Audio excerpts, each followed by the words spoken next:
तो भाई हुडी वाला बंदा निकला है पॉल हेमन गाय। क्या WWE स्प्लिट कर रही है जजमेंट डे को, आइए जानते हैं इस वीडियो में। Welcome to Heavyweight Talk, where we talk shit and get real. Getting to ring. Yeah, let's get into it. Shit's about to get heavy. Show की शुरुआत करते हैं गुंथर आते हैं रिंग में और क्राउड सीना के चैंट्स लगाती है, लेकिन गुंथर तो अपने गुंथर हैं, बिजली करने में कहाँ पीछे रह रहे हैं। उन्होंने सीधा ही क्राउड से कह दिया कि बिल्कुल उम्मीद है, मतलब जगा के रखो अपनी, वो नहीं आएगा। गुंथर सीना के स्टाइल में बोलते हैं कि अब वो नहीं आएगा, it's my time is now. वो बोलते हैं 17 टाइम वर्ल्ड चैंपियन है वो, बेस्ट एंटरटेनर है वो, ये सब मैं नहीं मानता हूँ कुछ भी। वो अपने जीवन में भिड़ेगा अब सबसे best professional wrestler of all time से शनिवार को, और मैं सिर्फ उसको हराऊंगा नहीं, मैं बुली करूंगा उसको और तोड़ूंगा उसको और अपने इन पंजों में उसको दबा के उससे वो कराऊंगा जो उसने आज तक नहीं करा, उसको मैं टैप आउट कराऊंगा। और इसके बाद वहां से गुंथर चले जाते हैं। वैसे जितनी नेगेटिविटी सोशल मीडिया में दिख रही थी गुंथर के खिलाफ उतनी थी नहीं एरिना में, क्योंकि मुझे लगता है कि बहुत सारे लोग उनको सपोर्ट भी कर रहे थे। नेक्स्ट रिंग साइड में ओवा फेमी को दिखाते हैं बैठे हुए और टाइटल लेके बैठे होते हैं और बताया जाता है कि सैटरडे नाइट मेन इवेंट में कोडी रोड से भिड़ेंगे ओवा फेमी। नेक्स्ट मैच स्टार्ट होता है US sky versus Kairi Sen के बीच में। यूएस स्काई आती है रिया रिप्ली के साथ, कायरी सेन आती है आसुका के साथ, दोनों रिंग साइड में होती हैं। मैच चालू होता है, फास्ट पेस पे ये मैच स्टार्ट होता है। ज्यादा कुछ था नहीं इस मैच में बताने के लिए, क्योंकि ये मैच हम कई बार देख चुके हैं इससे पहले भी। तो जो मेन चीजें होती हैं वो मैं आपको बता देता हूँ। जैसे यूएस स्काई बुलेट ट्रेन लगाती हैं, उसके बाद मून सॉल्ट के लिए जाती हैं, पर कायरी काउंटर करके डबल लेग ड्रॉप मारती हैं। रिंग साइड में ईओ जर्मन सुप्लेक्स मारती हैं और एक रिंग के बाहर मून सॉल्ट लगाती हैं, और बाजू से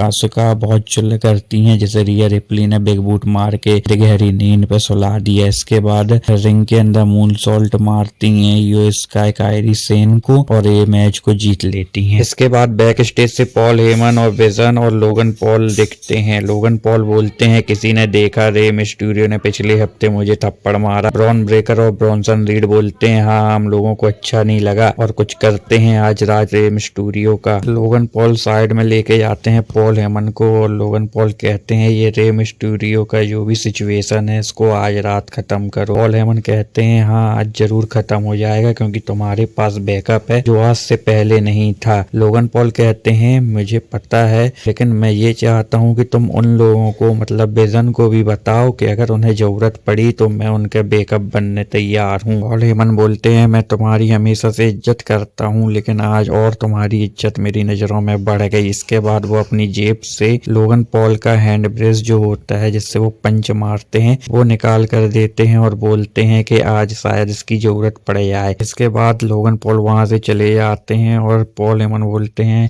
I like this guy. Next match होने वाला होता है Rey Mysterio versus fin baler का। रे मिस्टीरियो की एंट्री होती है पर पीछे से लोगन पॉल अटैक कर देते हैं, रिंग साइड पर मारते हैं, फिर रिंग में ले जाकर अटैक करते हैं और वही ब्रास नकल निकालते हैं जो पॉल हेमन ने उनको दिया था। पर रे मिस्टीरियो काउंटर करते हैं और अटैक करते हैं, पर यहाँ पे क्या होता है बताइए आप। वही ब्लैक मास्क और हुडी वाला बंदा बाहर निकल के आता है और रे मिस्टीरियो को स्टॉम्प मारता है और भाग जाता है। पीछे से सिक्योरिटी गार्ड भी पकड़ने के लिए भागते हैं उसके पीछे, लेकिन वो भाग जाता है। इसके बाद लोगन पॉल अपना वन लकी पंच मारते हैं ब्रास नकल के साथ। एले नाइट आते हैं रिंग में बचाने के लिए रे मिस्टीरियो को। जैसे ही रिंग में एंटर होते हैं तो लोगन पॉल रिंग के बाहर भाग जाते हैं और एले नाइट माइक लेकर बोलते हैं रुक जा वहीं, और बोलता है अगर वो हुडी वाला बंदा अगर सेथ रॉलिंस है तो मैं उसकी छुट्टी कर दूंगा, लेकिन आज रात लोगन पॉल मैं तेरे को चैलेंज करता हूँ मैच के लिए। और इसके बाद इन दोनों का मैच मेन इवेंट के लिए सेट हो जाता है। नेक्स्ट मैच होता है 1000वीं बार पुनर्जन्म हुए वॉर राइडर्स का और Dragon Lee and AJ Styles का वर्ल्ड टैग टीम चैंपियनशिप के लिए। अब वॉर राइडर का फिर से इन्होंने नया जन्म करा है तो उनको अपर हैंड तो देना था। पूरे मैच में अपर हैंड था वॉर राइडर्स का, लेकिन लास्ट में सिर्फ और सिर्फ एक फेनोमेनल 4 आर्म एजे स्टाइल का पड़ता है और मैच हार जाते हैं वॉर राइडर। WWE ने आई बार और एरिक बार को सिर्फ बार बार पुनर्जन्म करने के लिए और मैच हरवाने के लिए रखा हुआ है WWE में। एजे और ड्रैगन ली मैच जीत जीतते हैं और इसके बाद रिंग साइड में बैठे रहते हैं। न्यू डे जो रिंग में आते हैं और चैंपियनशिप मैच के लिए मांग करते हैं अपनी, लेकिन यहाँ सरप्राइजली एंट्री होती है जिमी एंड जे ऊसो की, ऊसोस ब्रदर की, और रीड गाना बजता है और आते हैं दोनों रिंग पे। और जिमी अपने भैया जे की बहुत बेइज्जती करते हैं कि ये मैच हार रहा था इतने दिन से, इसके बाद इसने मुझे कॉल किया। इसके बाद बोलता है कि अब हम टैग टीम में जाएंगे, टैग टीम के लिए लड़ेंगे चैंपियनशिप के लिए। तो कहाँ ऐसा लग रहा कि हील टर्न होने वाला है बहुत बड़ा जे ऊसो का, और कहाँ पे उनको जहाँ से शुरुआत हुई थी इसकी वहीं पे आके छोड़ दिया है, वापस अपनी औकात में ले आए हैं जिमी एंड जे ऊसो को। और ये न्यू डे पे अटैक करते हैं और एजे स्टाइल और ड्रैगन ली से चैंपियनशिप के लिए मैच मांगते हैं। नेक्स्ट स्टेफनी बकार आती हैं और अपनी और निक्की बेला के बारे में बात करती हैं। ये 15 साल पहले का WWE नहीं है, और इतने में निक्की बेला बाहर आती हैं और रिंग साइड में खड़े होकर स्टेफनी से बोलती हैं मुझे चैंपियनशिप के लिए मैच चाहिए। और पीछे से रकेल रॉड्रिगेज आके अटैक कर देती हैं और स्टेफनी से बोलती हैं टाइम और जगह बता, मैं वहीं आकर तेरी लूंगी और चैंपियनशिप लूंगी, और चली जाती हैं। बैक स्टेज से जजमेंट डे दिखाई देती है और इन लोगों पे वही मास्क मैन के बारे में बात हो रही होती है। बोलते हैं कि जो भी है हमें तो पसंद है, हमारी तो मदद ही हो रही है, रेम स्टूडियो को मार के उसने हमारी मदद करी। फिर रकेल आती हैं और पूछती हैं क्या चल रहा है। रकेल बोलती है निक्की की वजह से मैं अपना मैच हार गई थी। लिव बोलती है तुम अकेली क्यों गई। रकेल बोलती है कि मुझे तुम्हारी परमिशन लेनी पड़ेगी।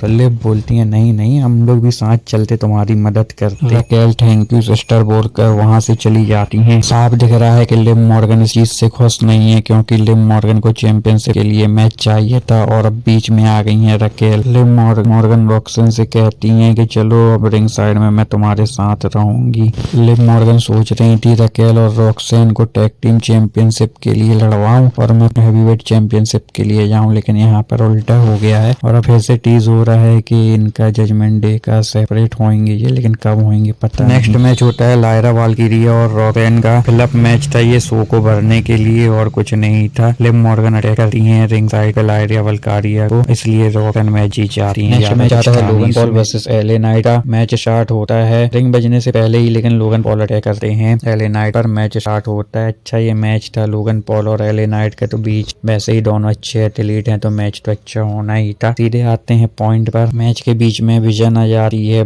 लोगन पॉल की मदद करने के लिए। ब्रॉन ब्रेकर रेफरी को डिस्ट्रैक्ट करते हैं और ब्रॉनसन रीड एले नाइट पर अटैक करते हैं। के बाद रेफरी दोनों को बाहर जाने के लिए बोलता है।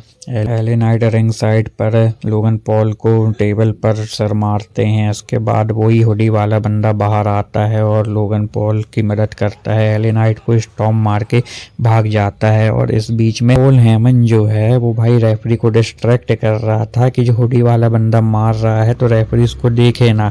और दूसरी तरफ पॉल हेमन बोलता है कि मैं जानता ही नहीं हूँ कि वो हुडी वाला बंदा कौन है। इसका मतलब ये तो साफ है कि पॉल हेमन को पता है कि हुडी वाला बंदा है कौन आखिर। के बाद लोगन पॉल लेके आता है एले नाइट को रिंग के अंदर और एक फ्रॉग फ्लैश मार के मैच को जीत लेते हैं। इसके बाद ब्रॉन ब्रेकर अटैक करता है, एक स्पेयर मारता है एले नाइट पर। इसके बाद दो सुनामी पड़ती हैं एले नाइट को और फिर उसको लेके बैक स्टेज ले जाया जाता है। सब मिलके लेके जाते हैं। पॉल हेमन रिंग में आते हैं और माइक लेकर बोलते हैं कि 5 जनवरी को नेटफ्लिक्स के फर्स्ट एनिवर्सरी पर जो मैच होगा हैवीवेट चैंपियनशिप के लिए, उसमें आपको मिलेगा नया heavyweight champion Bron Breakker. Bron Breakker mic लेते हैं और प्रोमो कट करते हैं और पूछते हैं कहाँ है सीएम पंक। लोग कहते हैं वो बदल गया है, अच्छा बन गया है, पर मेरे को इस सीएम पंक से नहीं लड़ना, ये बहुत ही लल्लू सीएम पंक है। मुझे 2011-12 वाला पुराना सीएम पंक चाहिए जिससे मैं लड़ना चाहता हूँ। ये वाले सीएम पंक को तो मैं बिल्कुल तोड़ के रख दूंगा 2 मिनट में। ब्रॉन ब्रेकर कहते हैं स्पीयर पड़ेगा और 1 2 3 काउंट होगा और मैं जीत जाऊंगा। इसके बाद टाइटनट्रॉन स्क्रीन पे एले नाइट को दिखाया आता है। उनको जो लोग लेके गए थे तो उनसे बोलते हैं कि मुझे अकेला छोड़ दो, मैं खुद से चला जाऊंगा। और ये सब देखते रहते हैं लोगन पॉल और ब्रॉनसन रीड। ब्रॉनसन रीड और लोगन पॉल जाते हैं बैक स्टेज, एले नाइट पर अटैक करते हैं और उनको एक सुप्लेक्स देते हैं टेबल पर। उसके बाद फिर मारते हैं बहुत और कार पर लिटाते हैं और ऊपर से भाई सुनामी पड़ती है ब्रॉनसन रीड की एले नाइट को। जैसे आपने एक बार देखा रहा कि ब्रॉनसन रीड ने ब्रॉन स्ट्रोमैन को मारा था, वैसा ही सुनामी पड़ती है एले नाइट को। इसके बाद यहाँ पे WWE शो एंड हो जाता है। भाई न्यू चैनल है मेरा, प्लीज़ सपोर्ट करिए। अभी सीख रहा हूँ मैं धीरे धीरे और भी बेटर करने की कोशिश करूँगा। प्लीज़ सब्सक्राइब करिए।